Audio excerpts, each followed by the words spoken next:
a covert answer to his seeking came. In a far shimmering background of mind space, a glowing mouth was seen, a luminous shaft. A recluse gate, it seemed, musing on joy, a veiled retreat, an escape to mystery. Away from the unsatisfied surface world, it fled into the bosom of the unknown, a well, a tunnel of the depths of God.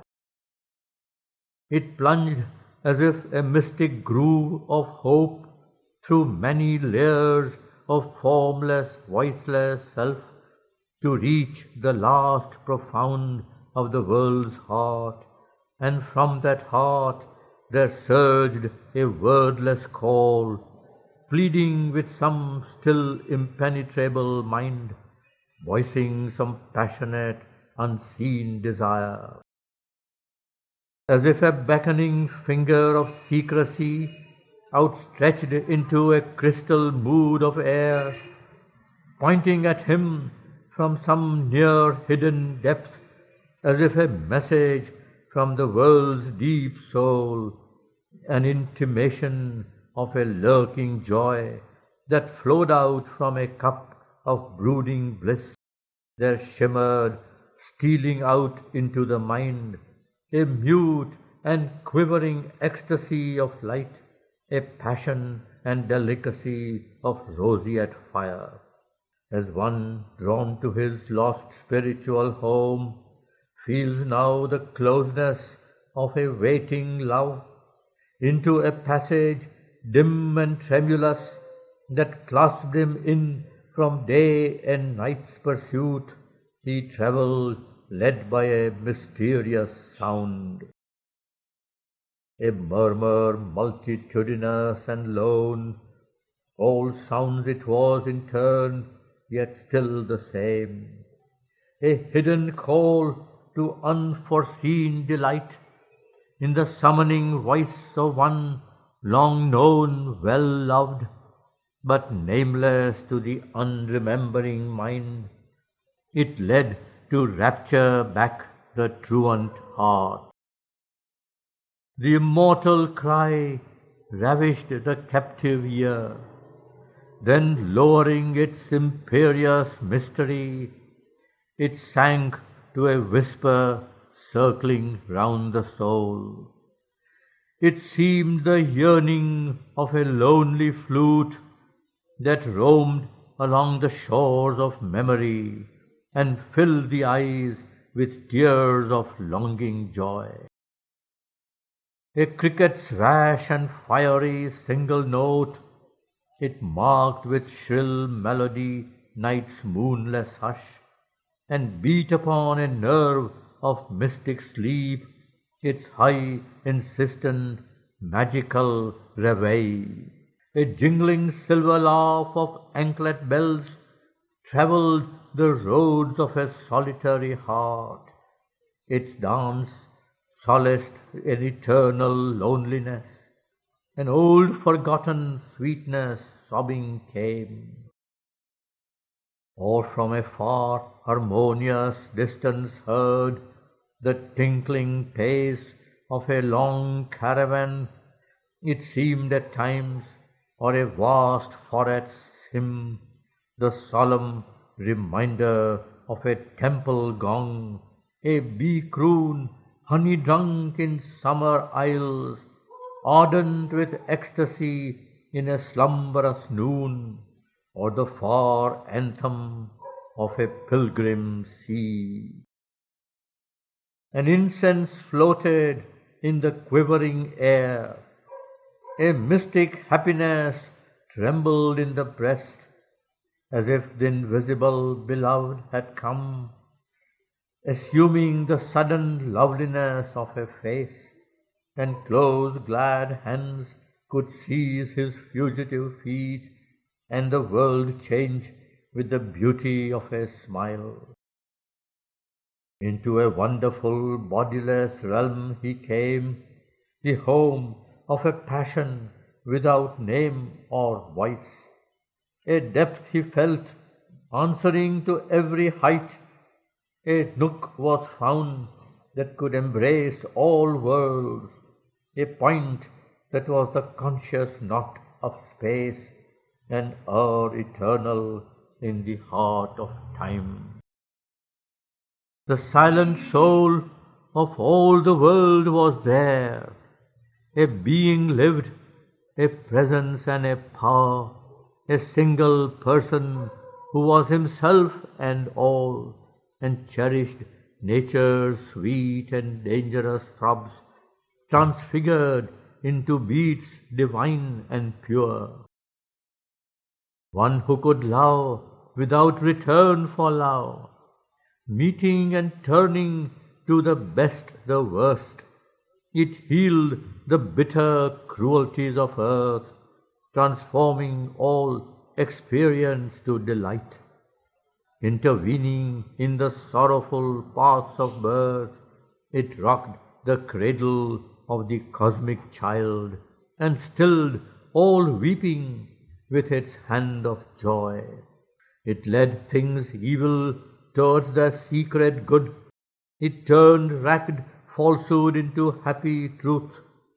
Its power was to reveal divinity, infinite coeval with the mind of God. It bore within itself a seed, a flame, a seed from which the eternal is new born, a flame that cancels death in mortal things. All grew to all, kindred and self and near. The intimacy of God was everywhere. No veil was felt, no brute barrier inert. Distance could not divide, time could not change. A fire of passion burned in spirit depths. A constant touch of sweetness linked all hearts. The throb of one adoration's single bliss in a rapt ether of undying love. An inner happiness abode in all, a sense of universal harmonies, a measureless, secure eternity of truth and beauty and good and joy made one. Here was the welling core of finite life. A formless spirit became the soul of form. All there was soul, or made of sheer soul stuff. A sky of soul covered a deep soul ground. All here was known by a spiritual sense.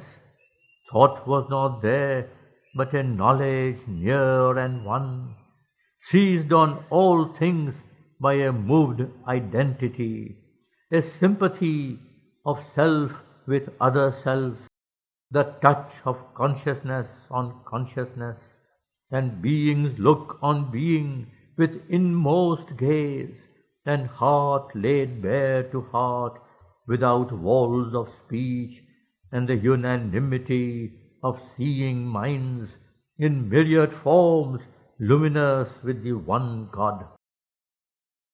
Life was not there, but an impassioned force, finer than fineness, deeper than the deeps, felt as a subtle and spiritual power, a quivering out from soul to answering soul, a mystic movement, a close influence, a free and happy and intense approach of being to being, with no screen or check, without which life and love could never have been. Body was not there, for bodies were needed not. The soul itself was its own deathless form, and met at once the touch of other souls, close, blissful, concrete, wonderfully true. As when one walks in sleep through luminous dreams, and conscious knows the truth their figures mean. Here where reality was its own dream, he knew things by their soul and not their shape. As those who have lived long made one in love, need word nor sign for heart's reply to heart, he met and communed without bar of speech with beings unveiled by a material frame. There was a strange spiritual scenery, a loveliness of lakes and streams and hills, a flow, a fixity in a soul space, and plains and valleys, stretches of soul joy, and gardens that were flower tracts of the spirit, its meditations of tinged reverie. Air was the breath of a pure infinite. A fragrance wandered in a colored haze, as if the scent and hue of all sweet flowers had mingled to copy heaven's atmosphere. Appealing to the soul and not the eye, beauty lived there at home in her own house. There all was beautiful by its own right, and needed not the splendor of a robe. All objects were like bodies of the gods, a spirit symbol environing a soul, for world and self were one reality. Immersed in voiceless, internatal trance, the beings that once wore forms on earth sat there in shining chambers of spiritual sleep. Past were the pillar posts of birth and death. Past was the little scene of symbol deeds. Past were the heavens and hells of their long road. They had returned into the world's deep soul. All now was gathered into pregnant rest. Person and nature suffered a slumber change. In trance they gathered back their bygone selves, in a background memories foreseeing muse, prophetic of new personality, arranged the map of their coming destiny's course.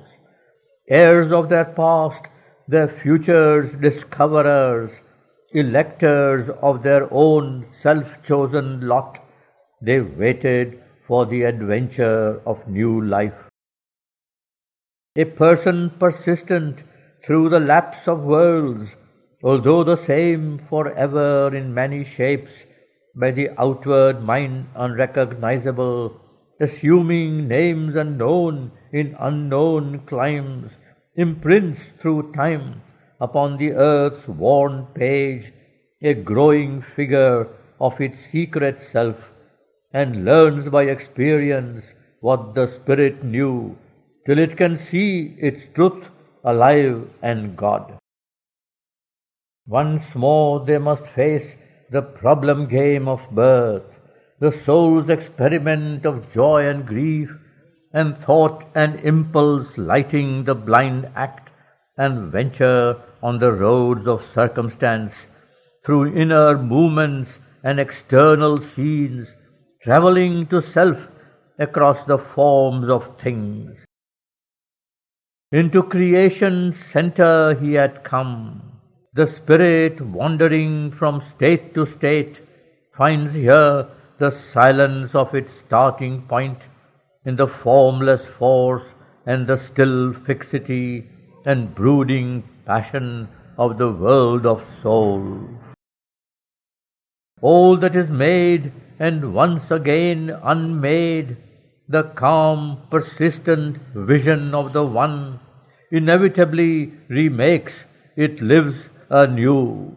Forces and lives and beings and ideas are taken into the stillness for a while. There they remold their purpose and their drift, recast their nature and reform their shape. Ever they change and changing ever grow. and passing through a fruitful stage of death, and after long reconstituting sleep, resume their place in the process of the gods until their work in cosmic time is done. Here was the fashioning chamber of the worlds.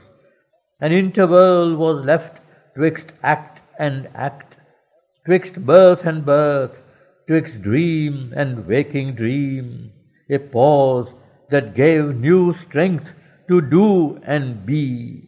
Beyond were regions of delight and peace, mute birthplaces of light and hope and love, and cradles of heavenly rapture and repose. In a slumber of the voices of the world, he of the eternal moment grew aware. His knowledge, stripped bare of the garbs of sense, knew by identity without thought or word. His being saw itself without its veils. Life's line fell from the spirit's infinity. Along a road of pure interior light, alone between tremendous presences, under the watching eyes of nameless gods, his soul passed on, a single conscious power, toward the end which ever begins again, approaching through a stillness dumb and calm to the source of all things human and divine. There he beheld in their mighty union's poise the figure of the deathless two in one, a single being in two bodies clasped, a diarchy of two united souls, seated absorbed in deep creative joy. Their trance of bliss sustained the mobile world. Behind them in a morning dusk one stood, who brought them forth from the unknowable. Ever disguised she awaits the seeking spirit, watcher on the supreme, unreachable peaks, guide of the traveler of the unseen paths, she guards the austere approach to the alone.